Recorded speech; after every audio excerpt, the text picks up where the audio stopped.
Girlfriend আছে কার কার দেখি হাত তোলো। মাশাআল্লাহ, সাহস আছে ওদের, বুকের পাটা আছে। হাত নামা বেটা। এই গার্লফ্রেন্ড বয়ফ্রেন্ডের সাথে আমাদের কোনো সম্পর্ক? আমরা বিয়ে করব। কি করব? বিয়ে করব। চেয়ারম্যান সাহেব বিয়ে করাই দিন, এগুলো আপনার দায়িত্বে দিয়ে গেলাম।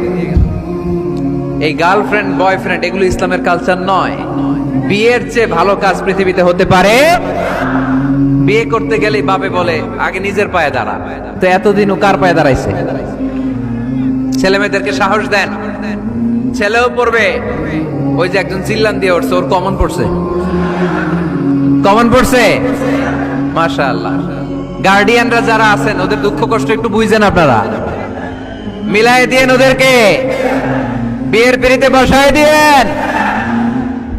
বিয়েতে কল্যাণ, বিয়েতে বরকত। বিয়ের মতো ভালো কাজ হতে পারে না। সব নবীরা বিয়ে করেছেন। আর নিকাহ মিন সুন্নতি, বিয়ে আমার সুন্নাত। ফামান রাগিবা আন সুন্নতি ফালাইসা মিন্নি, যে আমার সুন্নতকে ভালোবাসে না সে আমার উম্মত হতে পারে না। বিয়েটাকে সহজ করে দেন। যেই সমাজে বিয়ে সহজ ওই সমাজে জিনা কঠিন, তাই না?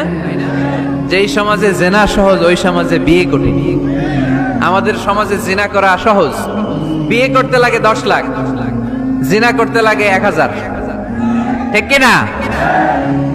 10 লাখ টাকা ছাড়া বিয়ে করা যায় না। এটা লাগবে, ওইটা লাগবে, এই দাও, ওই দাও, মোহর দাও, বিশাল অঙ্কের মোহর। 10 লক্ষ টাকা ধার্য না করলে মেয়ে দিবে না। এরকম আছে না নাই? না, এগুলো আসলে ইসলামিক কালচার না। ছেলের বাবা মেয়ের বাবা উভয়কে আমি বলি বিয়েটা সহজ করে দেন, সহজ করে দেন। ছেলে পড়াশোনা করুক, সমস্যা নাই, মেয়েও পড়ুক, কিন্তু তারা পবিত্রভাবে তাদের সম্পর্ককে মেনটেন করুক। ঠিক কিনা? তাদের এই যৌবনের তাড়নায় যে পাপের সাথে জড়াবে তার পার্সেন্টেজ গুণা বাবা হিসেবে আপনার কাঁধেও আছে না নাই? এজন্য বাবারা সাবধান, মায়েরা সাবধান, বিয়েটাকে সহজ করেন।